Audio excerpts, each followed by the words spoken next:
অনেকে প্রশ্ন করেন যে ইসলাম যে আপনারা ইসলাম ইসলাম করেন, ইসলাম যদি পৃথিবীতে আসে, যদি বাংলাদেশে কায়েম হয়, তাহলে হিন্দু খ্রিস্টান বৌদ্ধ ওদের কি হবে?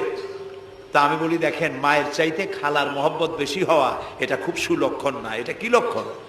এটা একটা কুলক্ষণ। হিন্দু কার? জবাব দেন। হিন্দু কার? খ্রিস্টান কার? বৌদ্ধ কার? ইহুদি কার? আমরা কার? আর এই কোরআনটা আল্লাহ তাআলা। কয় যে তা ঠিক, কিন্তু কোরআন তো 1400 বছরের পুরানা। এই পুরানা জিনিস দিয়া এই বিজ্ঞানের যুগে এটা চলবে কেমনে? কেমনে আমরা একসাথে থাকবো? বলি, ভাই, সূর্যটা কতদিনের পুরাতন কন্ত দেখি? কয় তা তো কোটি কোটি বছরের পুরানা। তো কোটি কোটি বছরের পুরানা সূর্য আগের মতো তাপ দেয় না ঠান্ডা ঠান্ডা ভিজা ভিজা লাগে? কয় যে না, তাপ দেয় তো ঠিক মতো। তো তাপ যদি ঠিক মতো দেয়, সেই তাপ কি শুধু মুসলমানে পায় না হিন্দুরাও পায়?